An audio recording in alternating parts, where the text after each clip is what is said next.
Alhamdulillahirrahmanirrahim. Bismillahirrahmanirrahim. Assalamualaikum warahmatullahi wabarakatuh. Alhamdulillahirrahmanirrahim. Wassalatu wassalamu ala mursalin Muhammadin. Wassalatu wassalamu ala asrofiyya al-anbiya wal mursalin. Wa ala alihi washabihi ajmain amma ba'du. Segala puji bagi Allah, Tuhan pemelihara alam. Semoga rahmat dan inayahnya dilimpah ruahkan kepada kita sebagai umatnya. Tak lupa salawat dan salam kita panjatkan kepada Nabiullah Muhammad Sallallahu Alaihi Wasallam, kepada keluarganya serta kepada sahabat pada umumnya. Tidak ada suatu kejadian yang tanpa ada izin dari Allah. Karenanya, marilah kita bersama-sama kita panjatkan puji dan syukur kepada Allah Subhanahu Wa Taala atas nikmat iman dan nikmat Islam serta perkenaannya, sehingga alhamdulillah hari ini kita bisa bergabung bersama-sama di sore yang indah ini untuk melaksanakan halal bihalal keluarga besar alumni SMA Negeri 5 Bandung. Akang Teteh yang berbahagia, saya sapa semuanya mulai dari angkatan 70-an sampai 2000 sekian. Alhamdulillah telah hadir partisipan sebanyak 60 orang. Untuk hari ini agenda acara sehari ini adalah pembukaan yang akan dilaksanakan, kemudian ada laporan kegiatan Semarak Ramadan 5 dari Kang Eldi dari 501. Kemudian acara utama kita pada pukul 16.05 yaitu tausiah dengan tema apa dan bagaimana keluarga sakinah, mawaddah, warohmah yang akan disampaikan oleh Ustadz kita tercinta Ustadz Aam Amiruddin. Kemudian pada 16.45 sampai dengan 30 menit kemudian akan ada tanya jawab juga dibuka untuk Akang Teteh yang ingin bertanya sesuai dengan tema kegiatan kita hari ini. Setelah tanya jawab selesai, kemudian akan ada penutup sekaligus kata sambutan dari Ketua Umum Ikatan Alumni 5, Kang Alan Nur Ihsan. Kemudian insya Allah acara akan selesai pada pukul 17.15 waktu Indonesia Barat. Terima kasih atas kehadiran Akang Teteh semua. Mudah-mudahan hari ini semuanya diberikan keberkahan, keselamatan, dan kemudahan dalam segala kegiatan dan usahanya. Demikian susunan acara saya sampaikan. Kemudian untuk acara selanjutnya yaitu laporan pertanggungjawaban kegiatan Semarak Ramadan 2021 ini akan disampaikan oleh Kang Eldi dari 501, dan alhamdulillah ini Kang Eldi sudah hadir di tengah-tengah kita semuanya. Apa kabar Kang Eldi? Alhamdulillah sehat, Kang, dokter? sehat Kang Daus. Aduh, awis tepak Kang Daus ya aduh, zaman sehat. umur. Oh, sumuhun. Seger dah mandi Dok. Kang Eldi ini baru pulang tugas nih sebagai tenaga kesehatan, dokter, baru pulang. Sehat-sehat ya Kang ya? Alhamdulillah Kang Daus sehat. Kang Daus sehat. Alhamdulillah. Kabarnya gimana Kang di rumah sakit Kang saat ini? Ya, Bandung menuju padat merayap ya. Padat merayap ya Kang ya. Parinuh. Ya, ini juga keluarga saya juga tadi pagi dites ada yang positif ya, mohon doanya juga dari Akang Teteh semua. Jadi pagi-pagi juga kita semua tes dulu. Alhamdulillah sih masih diberi keselamatan buat kami, buat masih ada yang negatif. Mangga tuh Kang Heldi di Haturanan untuk menyampaikan laporan pertanggungjawaban dari kegiatan Semarak Ramadan yang dilakukan selama sekitar bulan puasa kemarin. Di Haturan mangga Kang Heldi. Ya, siap Kang Daus, atur nuhun. Izin share screen. Tos ketinggal Kang Daus? Atau Kang, mangga Kang. Share screen sudah ada. Ya. Bismillahirrahmanirrahim. Assalamualaikum warahmatullahi wabarakatuh. Terima kasih atas waktu yang diberikan oleh Kang Daus sebagai moderator. Pertama-tama yang terhormat kepada Ketua Pengurus Ikatan Alumni SMA 5 beserta para jajarannya, kemudian Akang Teteh Alumni SMA 5 yang kami banggakan. Alhamdulillah kemarin kami dari Subdivisi Sosial dan Kepedulian Terhadap Alumni yang dipimpin oleh TAIS mengadakan sebuah program di bulan Ramadan tahun ini. Alhamdulillah kegiatan ini berjalan berkat kerjasama luar biasa dari para alumni yang saling bantu-membantu, tidak kenal capek, tidak kenal pamrih. Alhamdulillah semuanya berpartisipasi dengan baik sehingga alhamdulillah acara ini bisa dilaksanakan dengan baik, insya Allah. Kemudian ini kita ada laporan pertanggungjawaban dari acara Semarak Ramadan 5 1442 Hijriah. Berikut beberapa program yang awalnya dirancang, alhamdulillah ada 5 dan semuanya sudah kita selesai laksanakan, antara lain acara Cinta Al-Quran. Kemarin kita berbagi 1000 Al-Quran, alhamdulillah melebihi target yang kita rencanakan 1000 Al-Quran, ternyata lebih banyak dari yang kita targetkan, nanti ada laporannya di halaman berikutnya. Kemudian terhadap guru dan karyawan, kita juga ada pemberian sembako dan THR, alhamdulillah terutama pada guru honorer. Kemudian pada panti asuhan, panti jompo dan rumah singgah kita juga berpartisipasi dalam hal sembako dan juga dana. Kemudian untuk duafa juga sama. Kemudian kita membagikan makanan untuk berbuka puasa iftar yang dilakukan setiap hari Jumat, setiap minggunya di bulan Ramadan. Berikut kita lanjutkan. Ini rundown acaranya di bulan kemarin. Program Cinta Al-Quran dimulai tanggal 10 April sampai selesai di pertengahan Ramadan sudah kita mulai bagikan. Kemudian pembagian sembako untuk duafa di tanggal 17 sampai Mei. Kemudian untuk guru dan karyawan terutama guru honorer, pemberian sembako dan THR sudah dilaksanakan sesuai jadwal. Kemudian pembagian donasi juga untuk panti asuhan, panti jompo dan rumah singgah. Alhamdulillah sudah kita selesai laksanakan. Berikut laporan per programnya. Yang pertama, program Cinta Al-Quran. Total penerimaan dana dalam bentuk dana adalah Rp124.290.000. Dalam bentuk barang dapat didonasikan dari alumni sebanyak 126 mushaf Al-Quran. Dari dana tersebut dibelanjakan menjadi 1.381 mushaf Al-Quran dan 210 ikro. Dan dari total itu terdapat pewakafnya ada 184 orang yang mewakili angkatan-angkatan tersebut di bawah dari tahun 59 sampai angkatan 2018. Alhamdulillah begitu banyak angkatan yang berpartisipasi dalam program ini, mudah-mudahan insya Allah jadi amal jariah. Kemudian distribusi dari Al-Quran tersebut didistribusikan ke 49 lokasi, baik itu ke masjid, madrasah, rumah tahfiz, pondok pesantren, duafa, dan anak jalanan yang terbagi dari beberapa kota di Jawa Barat, ya, antaranya Kota Bandung, Kota Madia, Kabupaten Bandung, termasuk Majalaya, Tasikmalaya, Kota Banten, Kota Garut, Pangandaran, Ciamis. Dan sebagiannya didistribusikan melalui program touring, ya. Jadi alhamdulillah akang teteh kita pada hobi touring naik motor, ya. Jadi kemarin sambil mendistribusikan Al-Quran juga sambil melaksanakan memotoran. Jadi memotoran sambil bagi-bagi mendistribusikan Al-Quran. Alhamdulillah berjalan baik dan tidak ada yang celaka, zero accident. Alhamdulillah pulang kembali ke rumahnya masing-masing dalam keadaan sehat walafiat.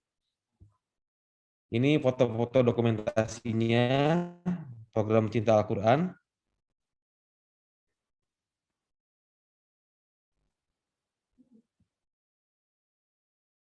Program berikutnya, program berbagi makanan untuk buka puasa atau iftar di bulan Ramadan yang kita laksanakan pada setiap hari Jumat, di setiap minggunya pada bulan Ramadan. Alhamdulillah terkumpul dan terdistribusikan nasi box sebanyak 879 box. Alhamdulillah sudah didistribusikan setiap hari Jumat, setiap minggunya di bulan Ramadan yang didapatkan dari partisipasi 11 angkatan. Dari tahun 74, 75, 76, 77, 79, 83, 85, 86, 89, 92, dan 2001. Alhamdulillah sudah didistribusikan kepada rumah singgah, pada rumah yatim, rumah tahfiz, pondok pesantren, para anak jalanan, pemulung, tukang gojek, dan marbot masjid. Mudah-mudahan bisa menjadi inspirasi buat mereka juga. Semoga makanan yang kita berikan menjadi manfaat ketika dipakai hal yang baik dan menjadi amal jariah buat kita juga, insya Allah. Ini dokumentasinya.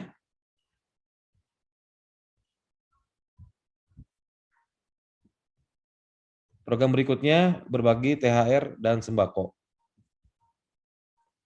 Ini program THR ini dikhususkan di lingkungan SMA Negeri 5 Bandung, yaitu antara lain rinciannya terhadap guru honorer sebanyak 24 orang, diberikan masing-masing sebesar Rp500.000, pada pegawai tata usaha sebanyak 12 orang, diberikan masing-masing Rp300.000, kepada caraka, kepada satpam, kepada tukang parkir di SMA Negeri 5 Bandung sebanyak 16 orang, dibagikan sebanyak masing-masing Rp200.000, sehingga total anggaran sebanyak Rp18.800.000. Alhamdulillah sudah disalurkan kepada yang berhak.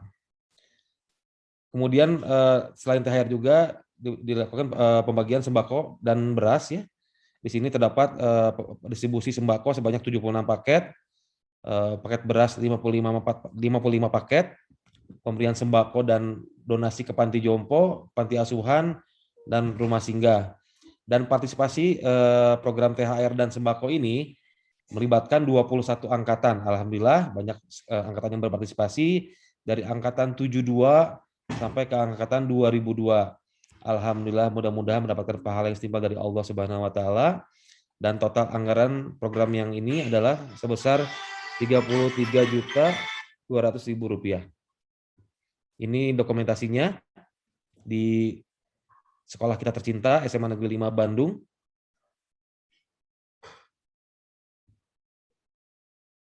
Ini juga di rumah jompo juga diberikan pampers, sarung tangan medis, masker, deterjen, sabun cuci, piring, sabun cuci tangan, sembako, kacang hijau, gula merah, dan misoa. Ini dokumentasinya. Penyerahan sembako di Pondok Lansia di Sarijadi. Ya, alhamdulillah program-program sembako Ramadan ini selesai kita laksanakan, namun kembali tidak akan sukses dan tidak akan terlaksana tanpa partisipasi Akang dan Teteh alumni sekalian. Mudah-mudahan program seperti ini bisa lebih baik lagi di masa yang akan datang, lebih gebiar lagi, lebih banyak lagi alumni yang berpartisipasi, dan yang pasti mudah-mudahan apa yang Akang Teteh sudah curahkan di program ini bisa menjadi pahala dan menjadi amal jariah untuk kita semua. Amin ya rabbal alamin. Makasih Kang Daus. Oke, terima kasih Kang Eldi, Dr. Eldi atas pemaparannya berupa laporan pertanggungjawaban dari kegiatan Semarak Ramadan Ikatan Alumni SMA 5 Bandung. Oh ya, kelupaan, karena hari ini acaranya adalah halal bihalal, dari seluruh keluarga besar alumni SMA 5 Bandung, saya pribadi mewakili para pengurus Ikatan Alumni SMA 5 Bandung ingin menyampaikan mohon maaf lahir dan batin, taqabbalallahu minna wa minkum, minal aizin wal faizin, kepada seluruh alumni SMA 5 yang hadir di sini maupun yang berhalangan hadir. Mudah-mudahan bisa disampaikan pula bahwa kami segenap para pengurus, kemudian keluarga besar Ikatan Alumni 5, dalam kesempatan yang berbahagia ini ingin sama-sama meminta bersilaturahmi dan saling memaafkan atas segala hilaf, kesalahan baik yang disengaja ataupun tidak sengaja, baik itu dalam perkataan, tulisan, ataupun komunikasi via medsos dan WA group dan lain-lain. Mudah-mudahan momen bulan suci kemarin, suci Ramadan dan bulan Syawal, kemudian sekarang sudah masuk bulan Zulqa'dah juga menjadi pemicu keberhasilan dan ke perkembangan dari Ikatan Alumni SMA 5 Bandung, juga kepada pribadi-pribadi seluruh alumni SMA 5 Bandung yang hadir saat ini maupun yang sedang tidak hadir.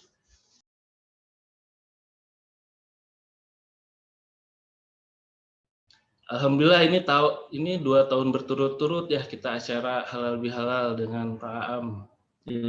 Walaupun dalam masa pandemi gini, jadi hanya via Zoom gitu Kak. Alhamdulillah saya ngikutin laporan tadi. Ya, saya senang ya karena kita kan bukan hanya kumpul-kumpul ngaji reuni, tapi apa sih yang bisa kita lakukan pada saudara-saudara kita yang konkret, yang nyata, yang terukur gitu ya. Alhamdulillah. Jadi saya sangat apresiasi dengan kegiatan teman-teman karena saya kadang-kadang suka bertanya, apakah pertemuan itu hanya ceramah, hanya reuni, hanya ngobrol sana sini? Nah, harus ada action yang nyata, yang terukur, yang terlihat. Tadi saya ikutin, saya senang dan sangat sangat nyata gitu. Sehingga kita juga bisa mengukur sebenarnya kontribusi alumni bagaimana gitu. Ya Kang ya? Iya betul Pak Am. Alhamdulillah memang kegiatan ini memang jadi agenda rutin dari kami, dari pengurus IA5. Mudah-mudahan dari tahun ke tahun semakin membaik dan semakin meluas gitu reach out-nya dari kegiatan kami di bidang sosial ini. Mungkin untuk mempersingkat waktu, Pak Am, mangga dimulai untuk tausiah dengan tema apa dan bagaimana keluarga sakinah, mawadah, warohmah, betul ya Pak Am ya temanya? Ya, temanya itu yang diminta ke saya ya. Siap. Mangga dihaturanan Pak Am, saya izin mendengarkan dan teman-teman juga seluruhnya. Assalamualaikum warahmatullahi wabarakatuh. Waalaikumsalam. Bismillahirrahmanirrahim. Assalamualaikum warahmatullahi wabarakatuh. Alhamdulillahirabbil alamin, la ilaha illallah wahdahu la syarikalah, lahul mulku wa lahul hamdu wa huwa ala kulli syai'in qadir. Asyhadu an la ilaha illallah wa asyhadu anna Muhammadan abduhu wa rasuluh. Allahumma shalli ala Muhammad wa ala ali Muhammad kama shallaita ala Ibrahim wa ala ali Ibrahim fil alamin innaka Hamidum Majid. Alhamdulillah sahabat-sahabat, dengan izin Allah hari ini kita dipertemukan. Pertama kita bersyukur kepada Allah karena ada yang seusia kita, bahkan umurnya mungkin di bawah kita, tidak bisa menikmati indahnya berbuka puasa, tidak bisa menikmati indahnya sahur, dan tidak bisa menikmati indahnya silaturahmi seperti yang kita rasakan sekarang karena Allah sudah memanggilnya sebelum Ramadan itu tiba. Dan boleh jadi mereka umurnya lebih muda dari kita-kita ini. Makanya yang pertama berterima kasih, mari kita bersyukur kepada Allah atas segala nikmat yang Allah berikan, yang Allah titipkan. Semoga kita senantiasa diberi sehat dan semoga saudara-saudara kita, sahabat kita yang sedang sakit oleh Allah diberi kesabaran, ketabahan dan sakitnya menjadi pelebur bagi kesalahan. Dan kita yang sedang sehat senantiasa menjadi orang-orang yang bersyukur. Hari ini saya diminta oleh teman-teman membahas tentang tema yang sebenarnya ini tema abadi ya gitu. Karena pada setiap zaman itu selalu dibutuhkan pembahasan tentang samawa. Apa dan bagaimana keluarga samawa, sakinah, mawadah dan rohmah. Yang menjadi kerangka fikirnya adalah saudara-saudara sekalian, kita ini diciptakan berbeda. Nah ini yang kita titik tolaknya dari sini. Manusia itu tercipta berbeda. Di dalam Al-Quran, manusia dipanggil dengan 4 nama, 4 panggilan. Pertama, Bashar, untuk menggambarkan bahwa manusia itu menerima fisik biologis dari nenek moyangnya. Kita menerima genetik dari nenek moyang ayah ibu kita. Itu namanya Bashar. Makanya kan kalau orang Sunda suka bilang gini, Neng, baca surat Yusuf, ameh budak tekase, baca surat Maryam, biar cantik. Mungkin yang dimaksud cantik, ganteng perilakunya ya. Karena kan kalau fisik mah nggak bisa diganggu gugat ya. Kalau ibu bapak kakek neneknya demes gitu ya. The mess itu bukan bahasa Inggris, teman-teman ya. The mess, maka ya anaknya juga punya peluang demes gitu. Kalau ibu, bapak, kakek, nenek, aki, nini, uyutnya demes, masa ujuk-ujuk bangir, ya bangir di mana gitu. Kalau ibu, bapak, kakek, neneknya sawo matang busuk begitu ya, masa anaknya jadi kuning langsat. Jadi yang dimaksud dengan baca Yusuf, surat Yusuf biar kasep, baca surat Maryam biar cantik, itu mungkin perilakunya. Karena kita mau tidak mau menerima sisi fisik biologis dari nenek moyang kita. Makanya manusia dipanggil dengan kata bashar, ya. Yang kedua, manusia dipanggil dengan Bani Adam untuk menggambarkan dimensi historis. Kalau kita membaca Quran dan ada kalimat, ada kata Bani Adam, itu biasanya bercerita tentang sejarah Nabi Adam. Makanya ahli tafsir mengatakan Bani Adam itu untuk menggambarkan dimensi historis. Kalau bashar, kul innama ana basyarum mithlukum di surat Al-Kahfi ayat 110. Itu untuk menggambarkan sisi fisik biologis. Kalau Bani Adam untuk menggambarkan sisi historisnya. Dan perlu kita sadari betul bahwa yang namanya histori setiap orang, sejarah setiap orang itu tidak ada yang sama. Saya punya 3 anak, sejarahnya beda-beda. Teman-teman punya berapa anak? Sejarahnya beda-beda. Mungkin anak pertama masih nebeng di mertua, anak kedua sejarahnya itu udah punya rumah, tapi masih nyicil 14 tahun lagi. Anak ketiga masih nyicil, tinggal 5 tahun lagi. Itu contoh sederhana bahwa anak kita 3 sejarahnya beda-beda. Ya. Nah, yang ketiga, manusia dipanggil dengan al-insan untuk menggambarkan dimensi psikologi. Jadi kalau kita bicara tentang sakinah, mulai dari kerangka pikir ini, bahwa kita tercipta itu berbeda. Al-insan itu menggambarkan dimensi psikologis. Dalam Al-Ma'arij ayat 19 Allah firmankan innal insana khuliqa halu'a idza massahu syarru jazua wa idza massahul khairu manua.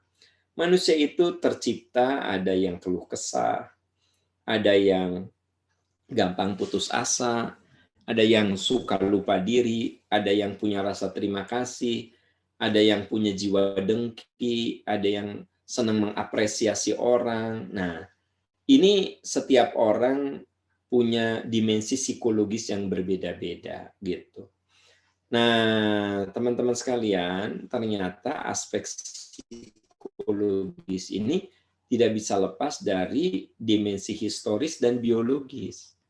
Jadi karakter seseorang tidak bisa dilepaskan dari sejarah. Nah, kemudian Anas untuk menggambarkan dimensi sosiologis, bahwa lingkungan sosial kita juga akan mempengaruhi diri kita. Dan manusia itu makhluk sosial. Saya seringkali ceramah dalam entitas yang berbeda-beda. Kalau ada yang heterogen, ada yang homogen, gitu. Kalau saya ceramah dalam entitas guru, itu berbeda. Ketika saya ceramah dalam entitas pegawai bank, ya. Dalam entitas buruh, dalam entitas, jadi beda-beda. Kalau homogen, saudara-saudara sekalian. Nah, jadi artinya setiap orang itu berbeda secara biologis, historis, psikologis, dan sosiologis. Nah, makanya ini harus jadi kerangka pikir ketika kita bicara tentang rumah tangga. Keluarga itu, rumah tangga itu berawal dari ikatan pernikahan. Jadi mengikat 2 orang yang berbeda. Jangan lupa bahwa tadi manusia itu memiliki manusia itu tercipta berbeda gitu. Saya dan istri saya itu berbeda. Anda dan suami Anda itu berbeda begitu. Jadi yang berbeda ini diikat oleh suatu perjanjian agung. Wa kaifa ta'khudunahu wa qad afdha ba'dukum ila ba'din wa akhadna minkum mitsaqan ghalidha. Bagaimana kamu akan mengambilnya kembali padahal kamu telah bergaul satu sama lain sebagai suami istri dan istrimu itu telah mengambil perjanjian agung dari kamu. Jadi ini kalimat tanya kepada orang yang gampang memutuskan ikatan pernikahan. Bagaimana kamu akan mengambilnya kembali?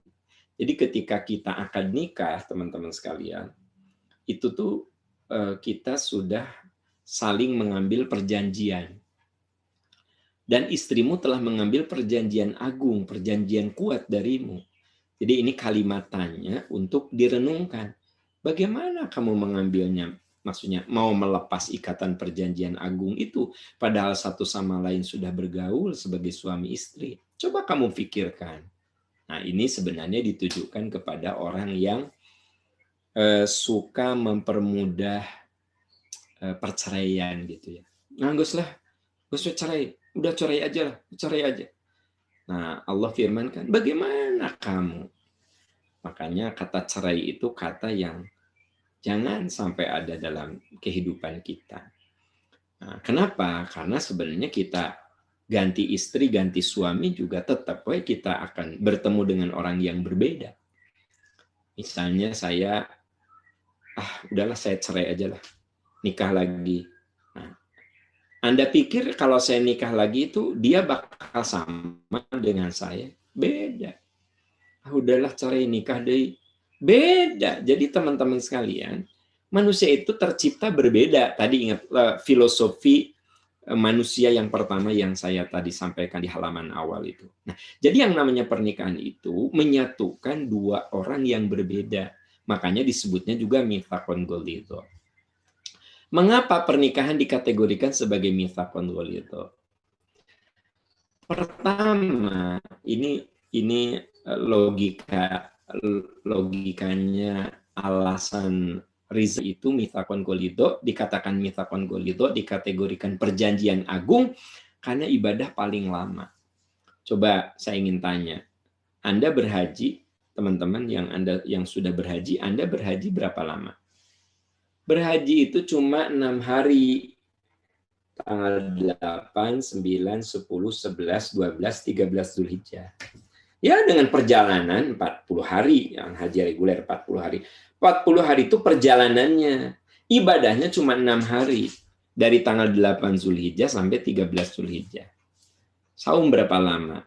Saum itu cuma dari terbit fajar sampai terbenam matahari. Kalau di daerah tropis, ya sekitar 14 jam. Ya, coba. Sholat berapa lama? 10 menit selesai. 10 menit kalau belum ahli ya. Bagi yang udah ahli mungkin 3 menit juga selesai. Jadi tolong tunjukkan pada saya. Ibadah paling lama itu apa? Berumah tangga.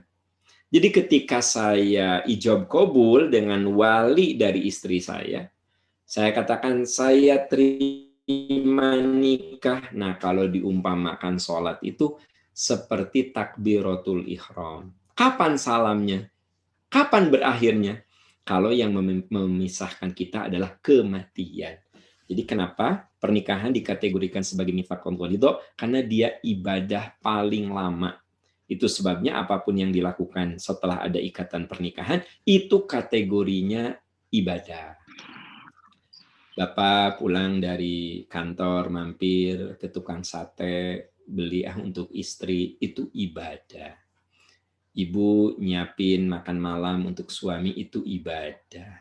Ya, suami pulang, wajah Anda ceria, enak dilihat, maka itu ibadah. Jadi apapun yang dilakukan dalam rumah tangga ibadah, gitu. Tapi kalau belum nikah itu bukan ibadah, itu lebay.com. Jadi kalau Anda ke Garut bawa dodol 3 kilo untuk siang, ketika belum nikah, nah itu mah lebay.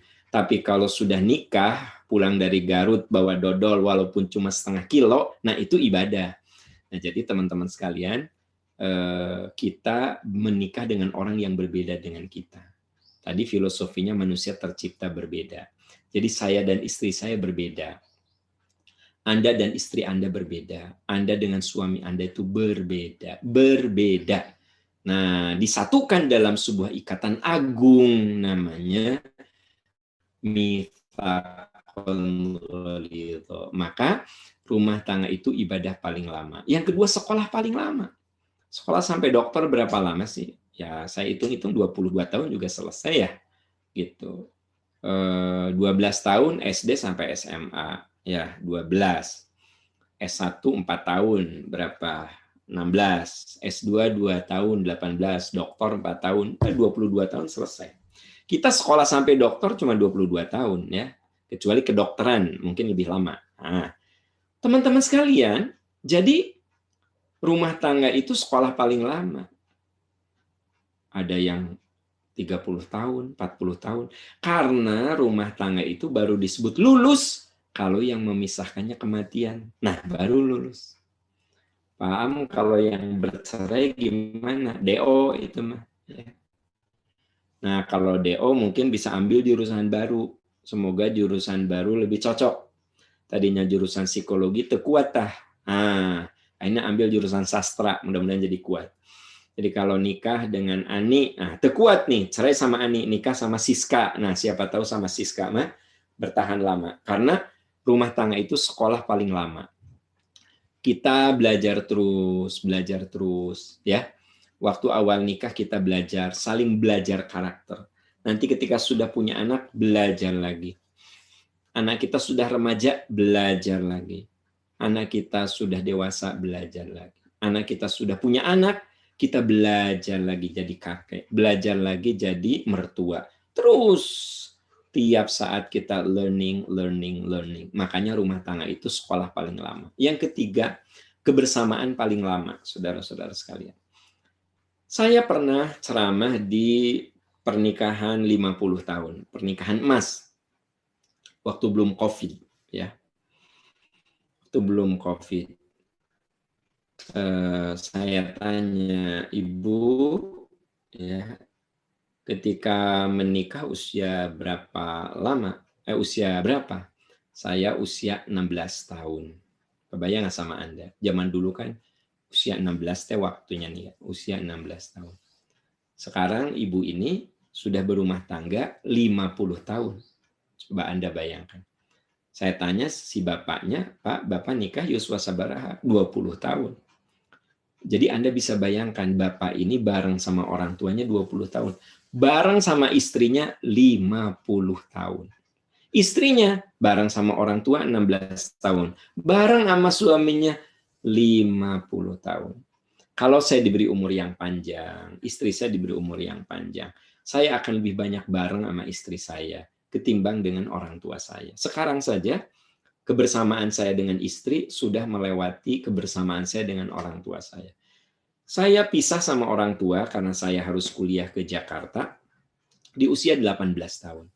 Saya pindah ke Jakarta, saya kos. Berarti saya bareng sama emak usia berapa? 18 tahun lah. Saya bareng sama ibu saya bareng sama emak itu 18 tahun. Karena usia 18 tahun saya ke Jakarta, saya kuliah di sana, kos di sana. Saya pisah dengan orang tua. Saya sama istri sekarang udah 31 tahun, teman-teman. Kebayang nggak sama Anda? Saya bareng sama ibu saya 18 tahun. Tapi saya sekarang sudah bareng sama istri saya 31 tahun. Jadi kebersamaan saya sama istri melebihi kebersamaan saya dengan ibu saya, bapak saya. Nah, Anda teman-teman yang diberi umur yang panjang, suami Anda panjang umurnya, istri Anda sebagai istri panjang umurnya, percaya ke saya. Banyak di sini mungkin yang kebersamaan sama orang tuanya sudah terlewati. Yang ketiga, rumah tangga itu kenapa disebut mitsaqon ghalidho? Karena rumah tangga itu menyatukan dua keluarga besar. Jadi kalau udah nikah itu bukan kita ngomong adik kamu, tapi adik kita, paman kamu, tapi paman kita. Karena menikah adalah menyatukan aku dan kamu menjadi kita. Nah, kekuatan yang menyatukan. Jadi saudara-saudaraku sekalian, saya lagi bercerita bahwa rumah tangga itu disebut mitsaqon ghalidho dengan 4 alasan ini. Ibadah paling lama, sekolah paling lama, kebersamaan paling lama, kekuatan yang menyatukan. Nah, keluarga samawa berawal dari kesadaran. Nah, jadi ini logikanya teman-teman ikuti ya. Jadi pertama, kita menikah bukan dengan orang yang sama. Oke? sejarah kita beda,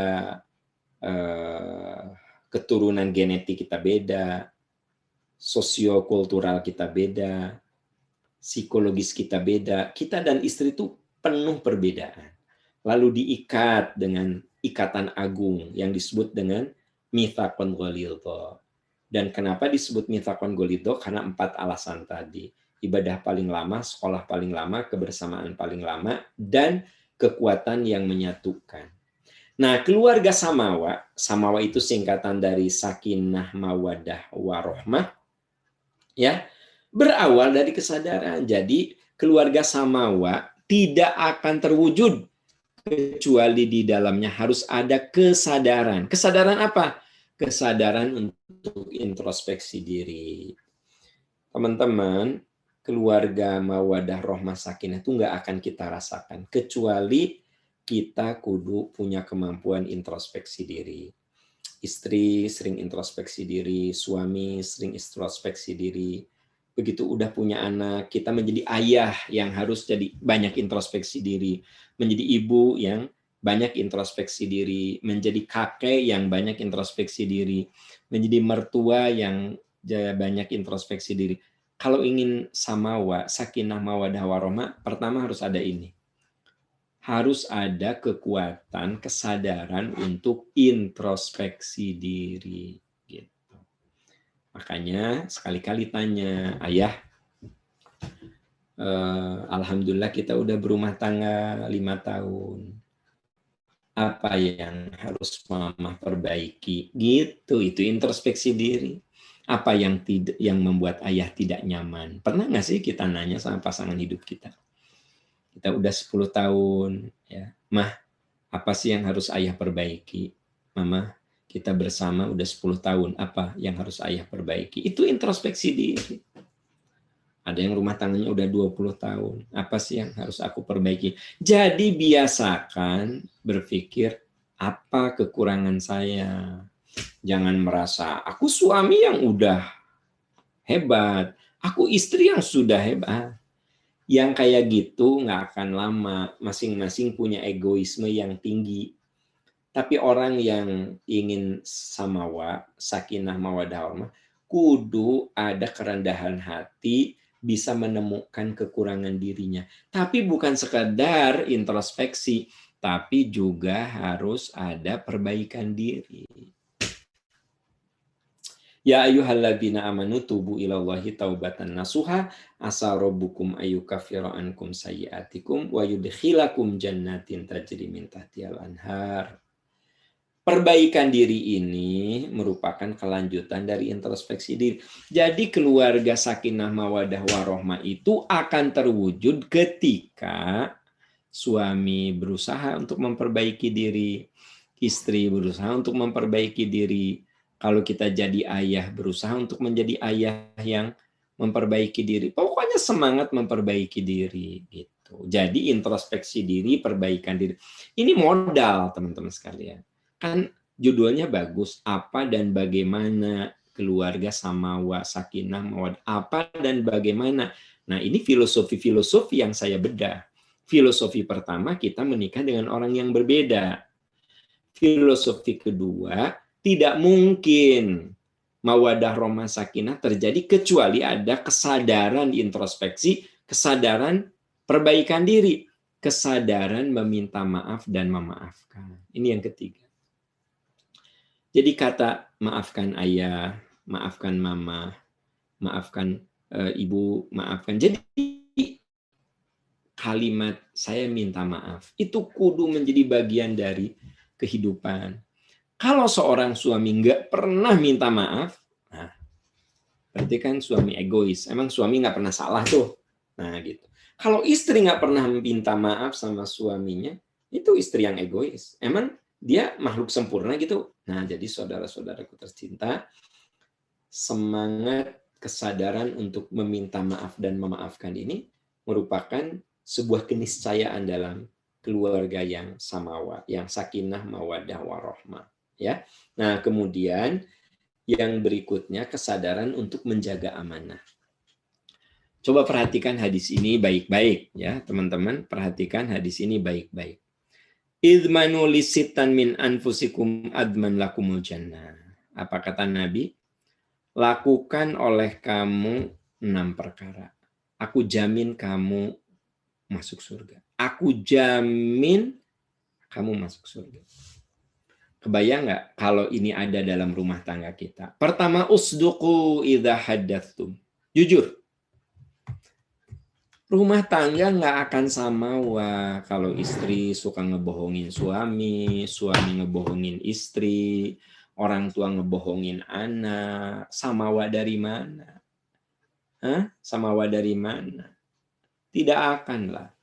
Saya tidak akan merasakan keluarga yang sejuk, tenang, penuh cinta.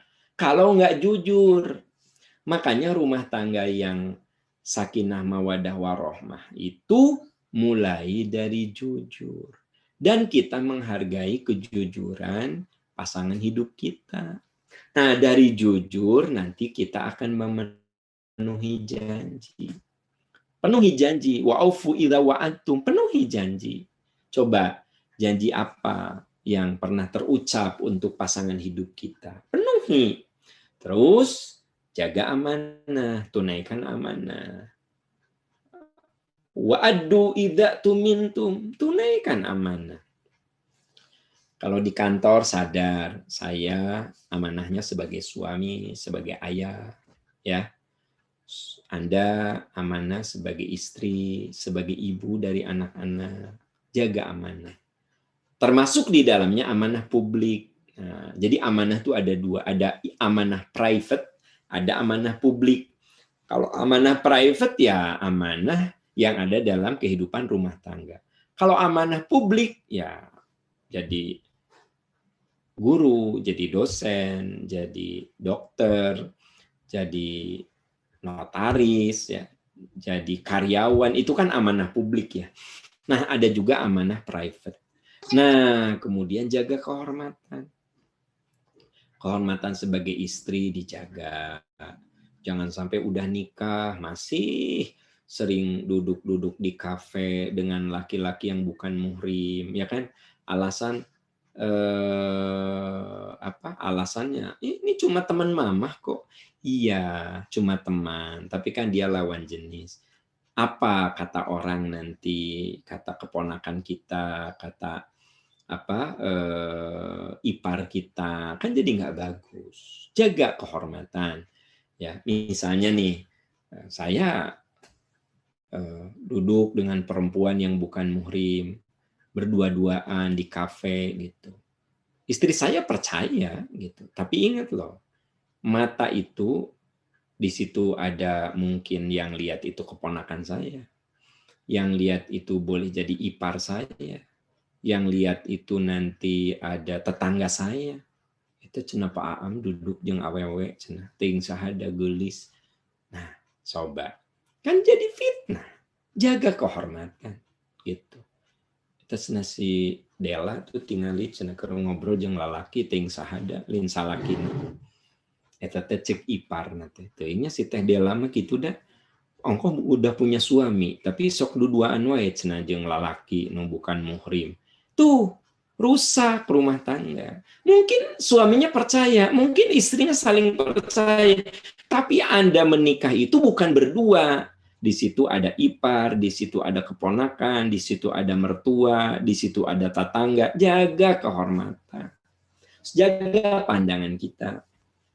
Berpikirlah yang positif, husnuzon ke suami itu, ke istri itu. Jaga mata kita, jangan sampai melihat hal-hal yang tidak diridhoi oleh pasangan hidup kita gitu. Dan jaga tanganmu dari kesewenang-wenangan. Jadi saudara-saudara sekalian, jaga tangan kita dari kesewenang-wenangan. Sebab segala sesuatu yang kita lakukan dengan sewenang-wenang itu akan berakibat buruk. Kalau kita sewenang-wenang terhadap alam, ya banjir lah, longsor lah, kekeringan yang dahsyat lah, terjadi pemanasan global lah. Itu karena kita sewenang-wenang terhadap alam. Sewenang-wenang terhadap tubuh bisa. Segala dimakan. Wah, tidak memperhatikan apakah umur saya berapa, berat badan saya gimana, kondisi kesehatan gimana. Pokoknya dihajar aja. Saya udah nggak mikir apakah saya ini kolesterolnya tinggi, apakah asam uratnya tinggi, apakah saya ada hipertensi, apakah pokoknya nggak peduli, saya hajar terus. Itu berarti saya sewenang-wenang terhadap tubuh saya, gitu loh. Anda sebagai istri, kebayang nggak kalau sewenang-wenang menggunakan amanah nafkah? Dikasih sama suami 5 juta habis, 10 juta habis, 20 juta habis, nggak pernah bisa nabung, nggak pernah investasi, pokoknya habis. Berarti Anda sewenang-wenang menggunakan dana finansial yang ada di genggaman Anda. Nah, saudara-saudaraku tercinta, saya lagi cerita filosofi yang kedua. Jadi filosofi pertama, kita menikah dengan orang yang berbeda. Filosofi kedua, tidak mungkin terjadi mawaddah rahmah sakinah kalau tidak ada kesadaran introspeksi, kesadaran memperbaiki diri, ya, kemudian kesadaran memaafkan, meminta maaf dan memaafkan, kesadaran menjaga amanah. Nah, sekarang baru dari situ akan muncul ciri keluarga samawa, sakinah, mawaddah, warahmah. Ingat, 2 poin yang saya sampaikan, manusia tercipta berbeda, kemudian melahirkan sebuah ikatan pernikahan yang disebut dengan mitsaqun ghalidhah. Lalu lahir konsep bahwa keluarga samawa itu akan terjadi ketika ada kesadaran. Nah, baru sekarang bicara ciri keluarga samawa. 1, ada kelembutan, ada kelembutan, ada jiwa maaf dan jiwa musyawarah. Ini ayatnya bicara tentang sifat Nabi. Fabima rahmatin minallah, berkat rahmat Allah engkau lembut terhadap mereka. Jadi kalau kita ini harus jadi suami yang lembut, istri yang lembut, ayah yang lembut. Jangan kasar dalam omongan, kasar dalam kasar nonverbal, kasar verbal. Jangan sampai. Jadi ciri keluarga yang samawa, sakinah, mawaddah, warahmah. Sakinah itu artinya sejuk. Mawaddah itu artinya kasih sayang. Rahmat itu artinya turun cinta Allah dalam rumah tangga kita. Maka harus ada kelembutan. Walau kunta fadhon walidhal qalbi lan fadhu min haulika. Sekiranya engkau bersikap keras dan berhati kasar, tentu mereka jauh darimu. Anak-anak akan jauh dari kita kalau kita kasar. Nggak mau ya, kita akan jauh kalau kita kasar. Suami kita akan jauh kalau omongan kita kasar. Verbal non-verbal kita kasar. Fa'fu anhum, maafkan. Wastaghfir lahum, mohonkan ampunan. Jadi sekiranya pasangan hidup kita salah, maafkan. Mohonkan ampunan. Lalu wasyawirhum fil amr, coba musyawarahkan. Ya. Kalau ada apa-apa dengan istri, musyawarahkan. Ada apa dengan suami, musyawarahkan. Komunikasikan. Fa'idha azamta fatawakal ala Allah. Bila engkau membulatkan tekad, tawakallah kepada Allah. Sungguh Allah mencintai orang tawakal. Jadi teman-teman, inilah ciri keluarga samawa. Sakinah, mawaddah, warahmah. Ada kelembutan, ada jiwa maaf, ada musyawarah. Coba Anda lihat. Segala sesuatu dimusyawarahkan. Yang namanya musyawarah itu mencari titik temu. Bukan ingin menang, tetapi ingin ada titik temu. Nah, ini. Yang kedua, rumah tangga sakinah itu ada kehangatan. Saya biasa makan bersama Nabi dalam piring yang sama. Ada saat di mana kita membangun kehangatan. Zain bin Sabit bercerita tentang rumah tangga Rasul. Beliau orang yang suka bercanda dengan istri-istrinya. Perbanyaklah mencium anak cucumu karena imbalan dari setiap ciuman itu adalah surga. Ini bahasa nonverbal. Jadi saudaraku tercinta, ada kehangatan, ada canda, begitu. Ya, ini ciri keluarga mawaddah rahmah sakinah. Terus ada kebersamaan. Kebersamaan bersama, olahraga bersama, ibadah bersama, majelis taklim bersama. Nah, ternyata kalau saya baca riwayat tentang olahraga Nabi, kesukaan olahraga Nabi itu yang cerita istrinya. Katanya Nabi itu senang berolahraga kardio, lari. Senang olahraga otot, berkuda, memanah, bela diri. Itu. Yang menceritakan siapa? Istrinya. Jadi Nabi mah kalau olahraga besok ngajak istri. Kalau bapak mah kalau istri ikut suka nggak jadi olahraga teh, benar ya teh Pak? Ayah mau kemana? Mau tenis? Oh, mama ikutlah. Langsung Anda membatalkan. Mah kayaknya nggak jadi deh, langsung Anda telepon teman Anda. Gus, sorry itu jadi olahragana. Nah aku nah nyonya yang ngilu mungkin lah ke olahraga deh. Nah jadi Anda mah kalau istri ikut jadi nggak jadi olahraga teh, benar teh. Nah Rasulullah justru menyengaja bawa istrinya. Kenapa? Da istrinya nggak pernah ngomel ketika olahraga itu. Nah, kenapa suami Anda tidak mau bawa Anda olahraga? Mungkin Anda di sana banyak komen itulah, komen inilah. Oh, di tempat tenis teh pantesan si ayah teh tiap Sabtu rajin tenis dan lihat paha tuh. Nah, jadi atuh berantem. Jadi teman-teman sekalian, ada kebersamaan, olahraga bersama, ibadah bersama, sholat berjamaah, tahajud bersama, majelis taklim bersama. Nah, sekarang kita majelis taklim. Berapa di antara Anda yang hadir dengan pasangan hidupnya? Coba. Jujur ya, berapa? Sok di acara pengajian seperti ini. Apalagi ini kan lebih gampang menghadirkan keluarga. Ayah sini, ayah ada ceramah. Mama sini ada ceramah nih. Jadi ada taklim bersama, makan bersama, ibadah bersama. Nah, kalau kita lagi di restoran, di kafe, makan sama pasangan hidup kita, nah sekarang mah kalahkan masing-masing asik dengan HP-nya. Suami lihat HP begini, istri lihat HP, anak-anak anak-anak ini lagi bermain HP, main TikTok begitu. Jadi ongkoh makan bersama, tapi berkegiatan masing-masing. Kebayang nggak sama Anda, teman-teman sekalian? Ya, jadi makan bersama, tapi berkegiatan masing-masing. Ini juga suatu yang harus kita perbaiki. Ya. Nah, kemudian tolong diingat ciri keluarga samawa, sakinah mawaddah warahmah, ada harmoni antara kata dan perbuatan. Kalau kita ngomong A, kelakuan kita A. Kalau ngomong B, kelakuan kita B.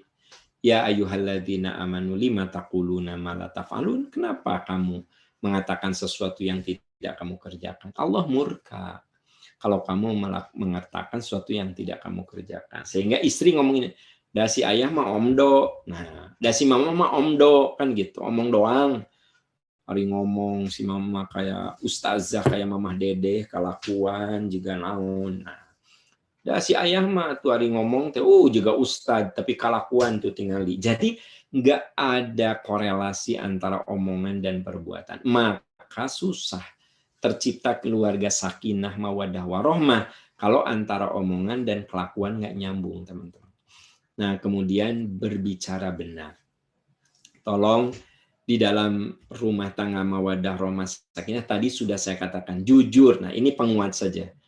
Walyakhshal ladzina law taraku min khalfihim dzurriyyatan dhi'afa khafu 'alaihim falyattaqullaha wal yaqulu qawlan. Berbicara yang benar. Jangan ada dusta, jangan ada manipulasi. Insya Allah rumah tangga kita samawa. Karena apa?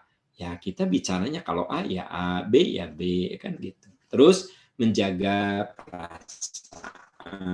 Wa'idhum wa kullahum fi anfusim qawlan baligha. Berilah mereka nasihat, katakan kepada mereka perkataan yang membekas pada jiwanya. Ngomong sama istri jangan menghinakan, kudu memotivasi ya. Mama pulang dari mana? Dari salon. Pantesan menigelista. Kasih apresiasi. Jangan, mah di mana? Di salon. Di salon? Asa sarua wae si mamanya kucel kumal ongkot di salon sebarat ke salon. 500.000. Mendingan beli beas 5 karung daripada ke salon butut gitu. Nah, jadi jagalah perasaan pasangan hidup kita. Terus menjaga kehormatan. Wa kullahuma qaulan karima. Jaga kehormatan pasangan hidup kita. Jangan suka ngomong kejelekan. Makanya kata Nabi, Allah melaknat suami yang suka ngejelekin istrinya. Allah melaknat istri yang suka ngejelekin suaminya. Kalau istri saya mah dahar wae mentak badan nanti gede pisan gerak. Aduh, Anda ngomong itu ke orang lain nggak boleh, ya kan? Nggak boleh. Kenapa? Jagalah kehormatan istri kita. Walaupun memang kayak begitu, jangan sampai diomongin ke orang. Istri aku mah nggak bisa masak, nggak bisa. Makanya saya bingung. rumah tangga 5 tahun tuh, nggak ada gitu makanan favorit buatan dia. GoFood weh, istri saya mah.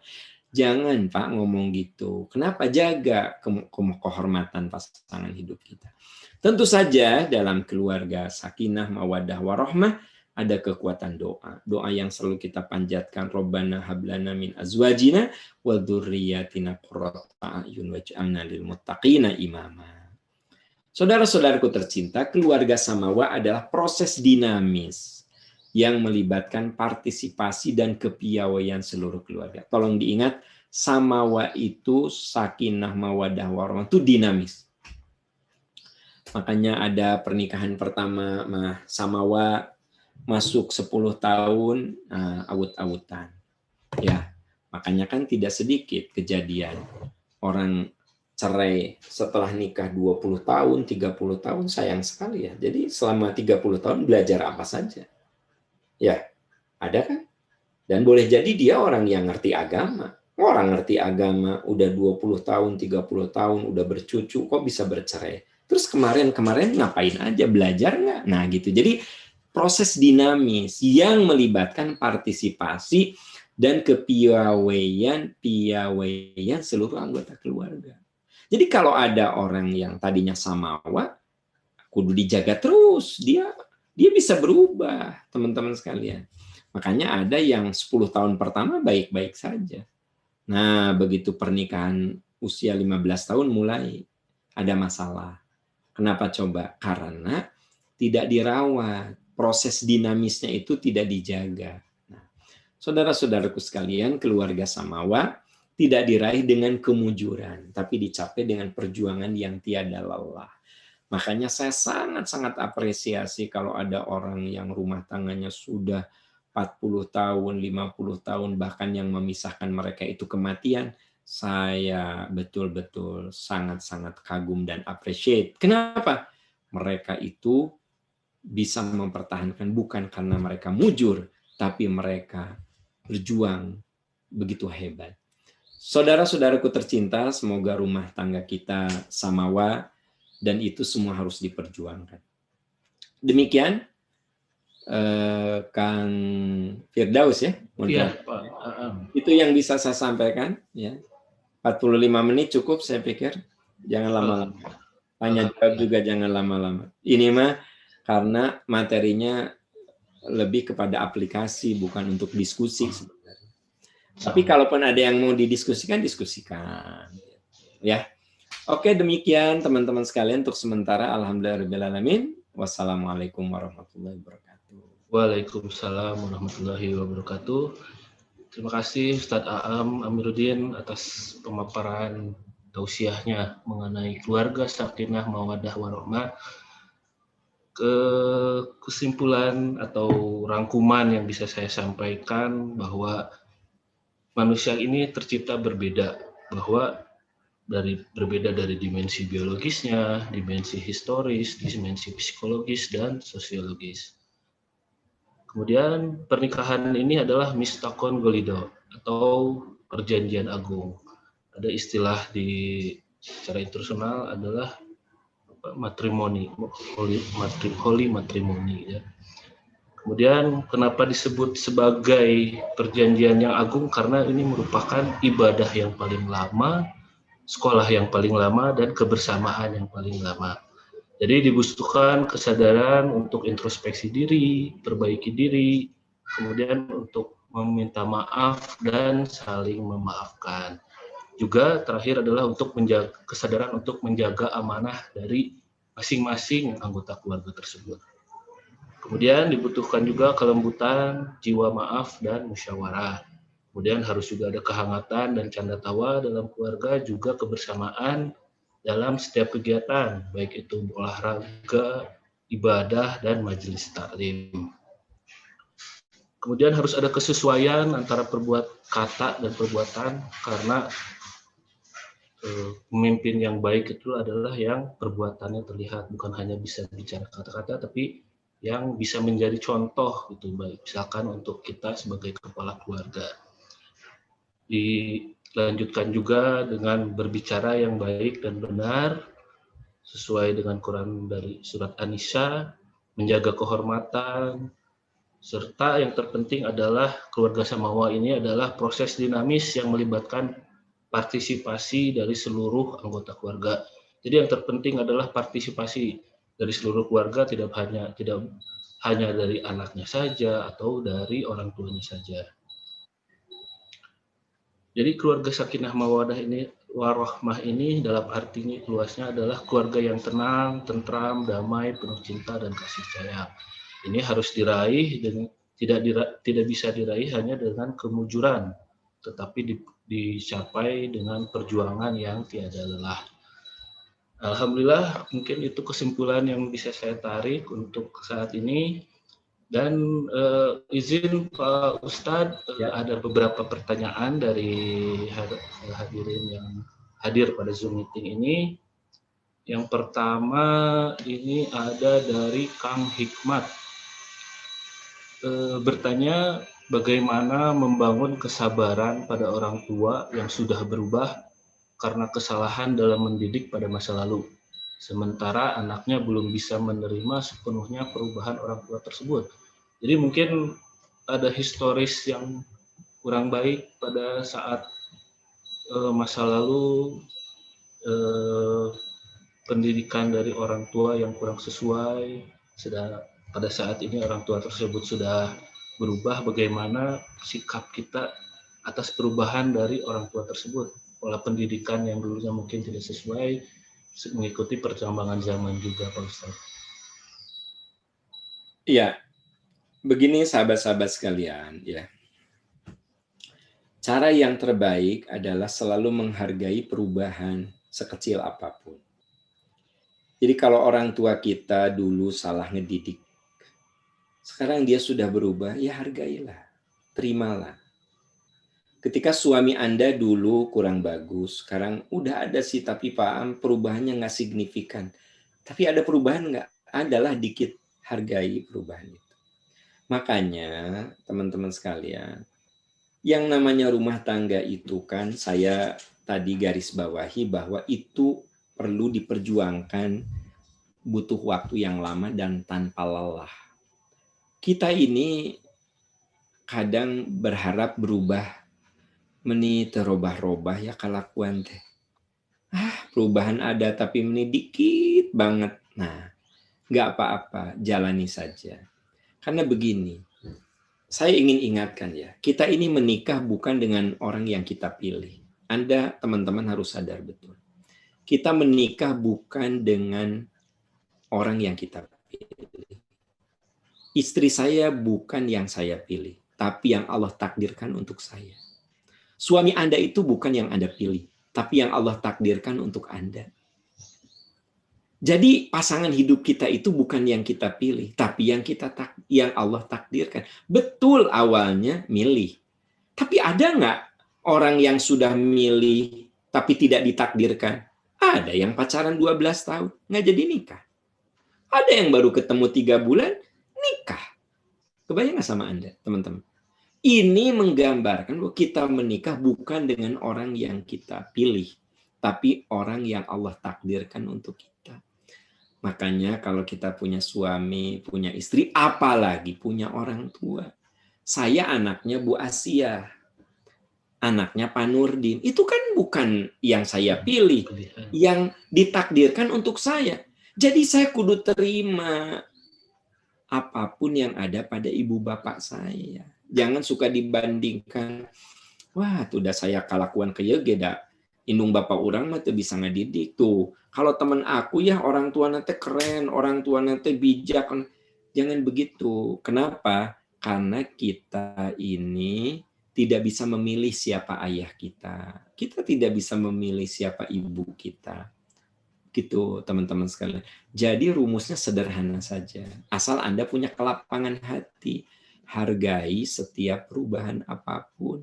Berjuang terus, mengubah. Dan jangan suka mengadili perbuatan yang sudah terjadi.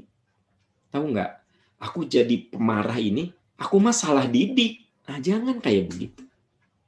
Anda itu membuat jiwa kita ini memasukkan diri kita ke dalam sebuah kotak yang membuat kita jadi tidak bisa berubah. Misalnya gini, saya tipe pemarah,